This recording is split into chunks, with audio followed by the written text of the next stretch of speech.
देखिए, पाकिस्तान में 13 नंबर से खलबली मची हुई है। पाकिस्तान को लग रहा है प्रधानमंत्री नरेंद्र मोदी अब कुछ 13वीं ऐसी स्ट्राइक पाकिस्तान पर ना कर दे कि वो पाकिस्तान की 13वीं साबित हो जाए। क्योंकि देखिए, डिजिटल स्ट्राइक की गई, जितने इन्फ्लुएंसर थे, बड़े बड़े नेता थे, मंत्री थे, सबके सोशल मीडिया बैन हो चुके हैं। एलओसी पर स्ट्राइक हुई है। इसके अलावा आपको बता दें, वाटर स्ट्राइक सबसे पहले की गई है। आर्थिक तौर पर भी पाकिस्तान की कमर तोड़ी जा चुकी है। पाकिस्तान को पूरे विश्व भर में कहीं से भी कोई समर्थन नहीं मिल रहा है। आप सोचिए, पाकिस्तान के मौलानाओं को भी, जो मुस्लिम देश पाकिस्तान है, उसको खुद मुस्लिम कंट्रीज का, गल्फ कंट्रीज का भी कोई समर्थन नहीं मिल रहा है। ऐसे में हाथ में कटोरा लेकर पाकिस्तान दर दर भीख मांग रहा है। लेकिन हैरानी तब होती है जब पाकिस्तान के सांसद ये कहते हैं कि भाई हम तो इंग्लैंड चले जाएंगे, हम तो फलाना कंट्री चले जाएंगे, क्योंकि हमें जरूर भरोसा है कि मोदी कुछ तो करेंगे।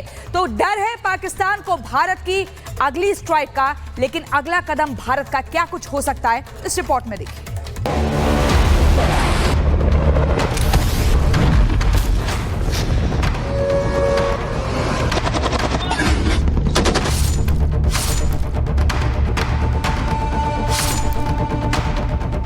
आतंकिस्तान का पानी बंद, सिंधु समझौते पर सख्ती, सतलुज और ब्यास पर हिंदुस्तान का नियंत्रण है। सिंधु का पानी पाकिस्तान को मिल नहीं रहा है। भारत अब सिंधु के प्रवाह को तेजी से रोकने के प्रबंधों को भी अमल में ला रहा है। पानी रोके जाने से पाक में हाहाकार मचा हुआ है। आतंकिस्तान पर दूसरा प्रहार, वीजा स्ट्राइक के जरिए पाकिस्तानी खिलाड़ियों, कलाकारों, यहां तक कि आम नागरिकों को भारत से मिलने वाली वीजा सहूलियतें ठप की जा चुकी हैं। आतंकिस्तान पर तीसरा प्रहार, एलओसी और अंतर्राष्ट्रीय बॉर्डर पर कड़ी चौकसी आतंक को सांस नहीं लेने दे रही है। आतंकी हो या उनकी आका, भारत के इस कदम से सबकी नींद उड़ गई है। आतंकिस्तान पर चौथा प्रहार, पाकिस्तान के नापाक हरकत के बाद व्यापार पहले ही बंद, अब यात्राएं भी रोक दी गई हैं। यह रोक अगले आदेश तक जारी रहेगी। ये फैसला राष्ट्रीय सुरक्षा और जनहित को ध्यान में रखकर लिया गया है। मतलब पाकिस्तान से कोई भी सामान भारत में नहीं आ पाएगा, चाहे वह मुफ्त में आने वाला हो या किसी और तरीके से। आतंकिस्तान पर पांचवा प्रहार, पाकिस्तान पर पांचवा स्ट्राइक तब हुआ जब भारत ने पाकिस्तानियों पर डिजिटल स्ट्राइक करके पाकिस्तानी एक्टर्स और इन्फ्लुएंसर्स के सोशल मीडिया अकाउंट्स पर करारा एक्शन लिया। पाकिस्तानी मीडिया रिपोर्ट्स बैन है और सस्पेंशन का सिलसिला जारी है। ये सिर्फ प्रतीकात्मक नहीं, साइकोलॉजिकल और इकोनॉमिक वॉरफेयर है। पाकिस्तान की अर्थव्यवस्था पहले ही आईसीयू में है और अब ये डिजिटल ब्लो उनकी नरम ताकत पर सीधा वार है। आतंकिस्तान पर प्रहार जारी है। पहले पानी बंद, digital strike, visa strike, LOC पर लगाम और अब पाकिस्तानियों के लिए बंदरगाह बंद, एयर स्पेस बंद और डाक सेवा बंद करके भारत ने पाकिस्तान की बची कुची जमीन छीनने का काम किया है। अभी तक ना जरूरत गोली चलाने की पड़ी है, ना तोपों ने शोर किया है, ना ही मिसाइलों ने अपना केस हटाया है, ना ही हिंद के वायुवीरों ने कोई हवाई फायर किया है, ना ही पनडुब्बियों ने किसी टॉर्पीडो को लॉन्च किया है। राइफल से लेकर राफेल तक सभी अभी कमांड ऑन फायर है। लेकिन उससे पहले ही आतंकिस्तान की हिंद के भय से जमीन गीली हो गई है। भारत ने इकोनॉमिक स्ट्राइक करके पाकिस्तान की कमर तोड़ दी है। पाकिस्तान को जवाब जरूरी था और भारत ने बता दिया कि इस बार इन सब से काम नहीं चलेगा। इसीलिए तो भारत की एयरफोर्स की गर्जना, राफेल का शोर, मिराज की गूंज से पाक की नींद उड़ गई है। नींद तो भारतीय आर्मी की हुंकार से भी उड़ गई है। बॉर्डर पर तैनात भारतीय टैंक और भारतीय आर्मी बस एक कमांड के इंतजार में है। बात भारतीय नौसेना की करें तो अरब सागर से लेकर पाकिस्तान के आखिरी छोर तक आईएनएस विक्रांत और नेवी के दम का शोर सुनाई दे रहा है। पाकिस्तानी समझ ही नहीं पा रहा है भारत कब, कहां और कैसे अटैक कर दे।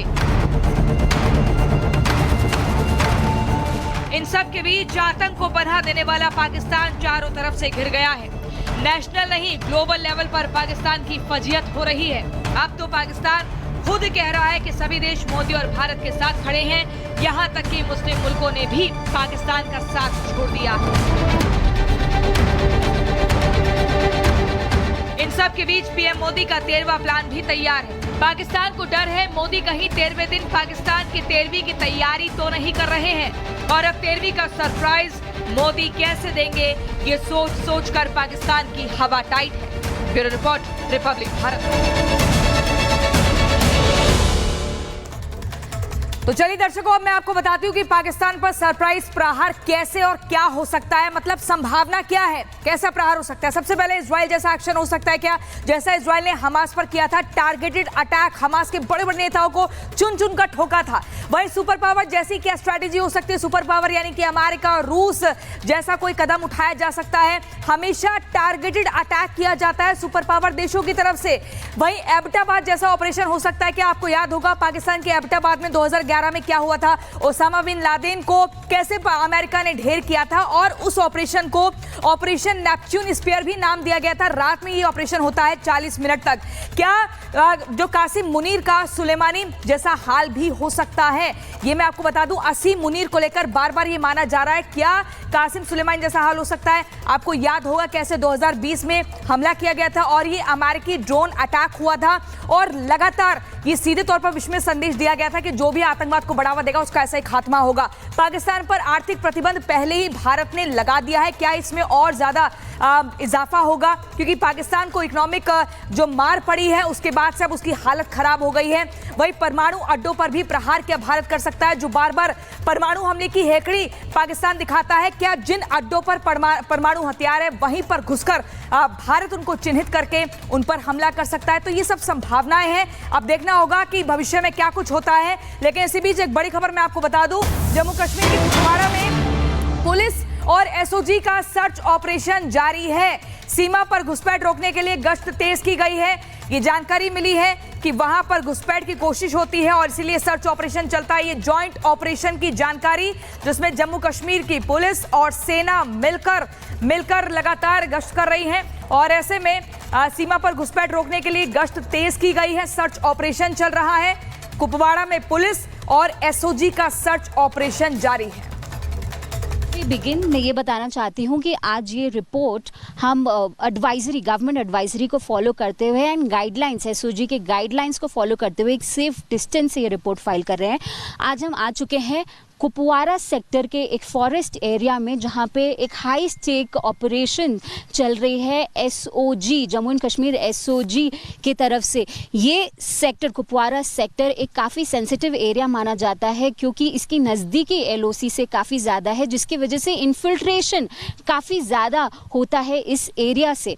और आज ये ऑपरेशन किया जा रहा है बिकॉज बार बार जो इंटेल्स और थ्रेट्स मिल रहे हैं, टेरर थ्रेट्स और इन्फिल्ट्रेशन के, उसको न्यूट्रलाइज करने के लिए एसओजी एक ऑपरेशन कंडक्ट कर रही है इस डेंस फॉरेस्ट, इस कुपवाड़ा सेक्टर के एक डेंस फॉरेस्ट में, जो कि ये रूट बहुत कॉमनली यूज्ड होता है इन्फिल्ट्रेटर्स के द्वारा जो पीओके के साइड से एंटर करते हैं और कश्मीर वैली के इंटीरियर्स में जाने की कोशिश करते हैं। ये एक वही रूट है जहां पे आज एसओजी ये एक ऑपरेशन कंडक्ट कर रही है और पॉसिबल थ्रेट्स को न्यूट्रलाइज करने की एक अटेम्प्ट है एसओजी के द्वारा।